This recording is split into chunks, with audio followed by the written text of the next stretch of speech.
ഇന്ന് തന്നെ ഡൗൺലോഡ് ചെയ്യൂ. കാണൂ നിങ്ങളുടെ ഫേവറേറ്റ് ഷോസ്. ശ്യാമാമേട ഇവിടെ തന്നെ ഉണ്ട്. കൂടെ മേടത്തിന്റെ മോളും ഉണ്ട്. ശ്യാമ ഇടയ്ക്കിടയ്ക്ക് പോകാറുള്ള മറ്റൊരു സ്ഥലമുണ്ട്. എവിടെ? കോളിയൂർ എന്ന സ്ഥലത്താ. അവിടെ ഒരു വീടുണ്ട്. വല്ലാതെ നിരാശപ്പെടുന്ന സമയത്ത് ശ്യാമ അഭയം തേടുന്നത് അവിടെയാ. ശ്യാമ കൃത്യമായിട്ട് അവിടെ തന്നെ കാണും. സ്ഥലം കൃത്യമായിട്ട് പറഞ്ഞു തന്നാ മതി, ഞാൻ പോയി തിരക്കാം. വേണ്ട, അവരവിടെ ഉണ്ടെങ്കിൽ അത് പറയാൻ എനിക്ക് അവിടെ ഒരു നാവുണ്ട്. ജയന്തി. ഞാൻ അവളെ ഒന്ന് വിളിച്ചു നോക്കട്ടെ.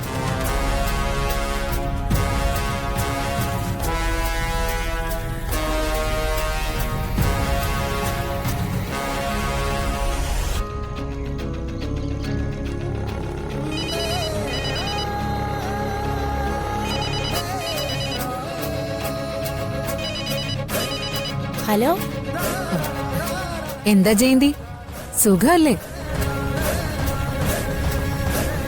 അയ്യോ, ഐശ്വര്യ മേഡം അല്ലേ? സുഖാണ് മേഡം. അപ്പോ എന്റെ നമ്പർ കയ്യിലുണ്ട്. എന്നിട്ടെന്താ എന്നെ ഇടയ്ക്കൊന്ന് വിളിക്കാത്തെ? മേഡം, ഞങ്ങളൊക്കെ പാവത്തുങ്ങളല്ലേ, എന്തിനാ എപ്പോഴും മേഡത്തിനെ വിളിച്ചിങ്ങനെ ശല്യപ്പെടുത്തുന്നേന്ന് കരുതിയിട്ടാ. അത് സാരമില്ല. ജയന്തിക്കും ഭർത്താവിനും സുഖം തന്നെയല്ലേ? അതെ മേഡം. എന്തായാലും മേഡന്റെ നമ്പറിലേക്കൊന്ന് വിളിച്ചല്ലോ, അതന്നെ വലിയ കാര്യ. ശ്യാമ കോളിയൂർ വീട്ടിലുണ്ടോ? അത് എനിക്കറിയില്ലല്ലോ മേഡം. ഞാൻ അങ്ങോട്ട് പോവാറില്ല, കൊറേ ദിവസമായി. നമ്മൾ അവസാനമായിട്ട് കണ്ടപ്പോ ജയന്തി എന്റെ കഴുത്തിൽ കിടക്കുന്ന ഒരു നെക്ലേസിനെ പറ്റി ചോദിച്ചിരുന്നില്ലേ? അയ്യോ, അത് കണ്ടപ്പോ നല്ല ഭംഗി തോന്നി മേഡം, അതുകൊണ്ട് ചോദിച്ചതാ. ഓ, ജയന്തിയുടെ വെറുതെയുള്ള ചോദ്യമല്ലേ, അത് ഞാൻ മറന്നിട്ടില്ല. ഞാൻ അതുപോലൊരെണ്ണം ജയന്തിക്ക് വാങ്ങി വെച്ചിട്ടുണ്ട്.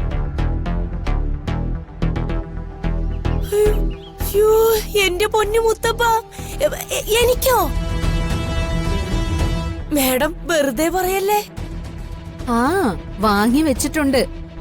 ഒരു 3 ലക്ഷം രൂപ വില വരും. എന്റെ ദൈവമേ, ഞാനിപ്പോ ഈ വരമ്പത്ത് വീഴുവേ. ഞാനേ ജയന്തിക്ക് അത് കൊടുത്തുവിടാം. നേരിട്ട് കൊണ്ടുവന്ന് തരണമെന്നാണ് കരുതിയത്. എനിക്കിപ്പോ കുറച്ച് തിരക്കാ, അതുകൊണ്ടാ ജയന്തി. ജയന്തി കോളിയൂര് തന്നെ ഉണ്ടാവുമല്ലോ അല്ലേ? ഉണ്ടാവും മേഡം, ഞാൻ ഉറപ്പായിട്ടും അവിടെ തന്നെ ഉണ്ടാവും. ശ്യാമയുടെ കുറെ പ്രോഗ്രാംസ് ബുക്ക് ചെയ്തിട്ടുണ്ടായിരുന്നു. അതിനിടയില് എന്താ പറ്റിയെന്നറിയില്ല, ശ്യാമ പെട്ടെന്ന് വീട്ടിൽ നിന്ന് പോയി.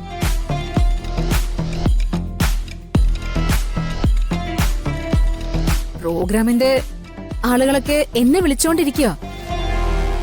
എനിക്ക് എത്രയും പെട്ടെന്ന് ശ്യാമയെ കണ്ടെത്തിയേ പറ്റൂ. അതാ കോളിയൂരുണ്ടോന്ന് ഞാൻ ചോദിച്ചത്. അതെ മേഡം, മേഡം ചോദിക്കുമ്പോ ഞാൻ എങ്ങനെയാ പറയാതിരിക്കുക? അല്ല, ഇത്രയും വലിയ കാര്യം എനിക്ക് വേണ്ടി ചെയ്യുന്ന ആളല്ലേ.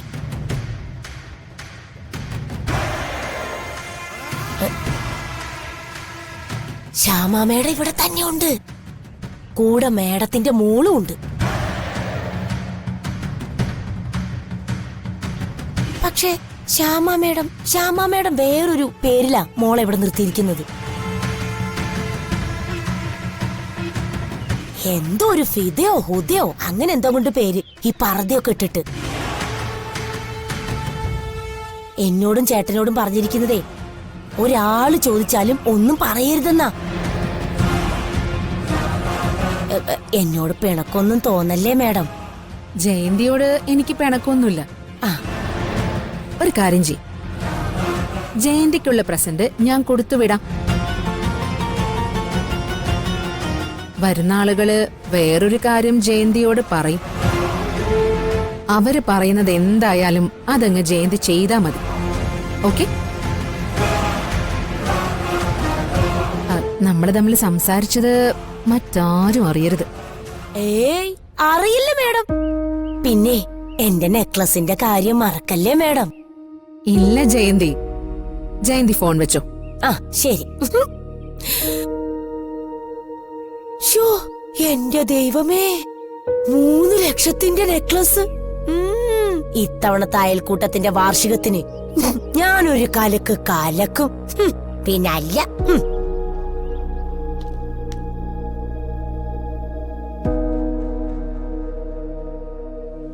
അവള് ഒരാർത്തിക്കാരിയാ. എത്ര കിട്ടിയാലും മതിയാവാത്തൊരു ടൈപ്പ്. എന്റെ കണക്ക് കൂട്ടല് തെറ്റിയില്ല. ശ്യാമ പോയിരിക്കുന്നത് അവിടേക്ക് തന്നെയാ. ജീവിക്കാനുള്ള സ്ഥലം ശ്യാമ തിരഞ്ഞെടുത്തു. ആ സ്ഥലം തന്നെയാ അമ്മയെയും മോളെയും നമുക്ക് കൊല്ലാനുള്ള സ്ഥലവും.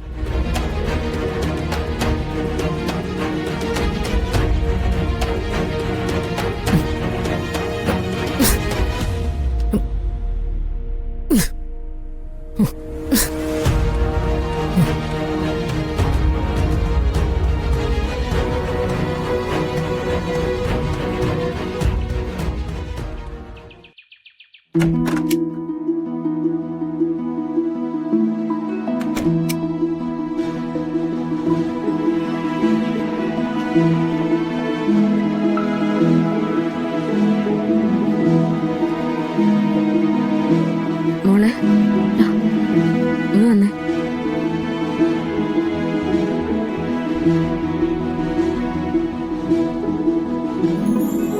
മോളിങ്ങോട്ട് ഇരിക്കുന്നേ.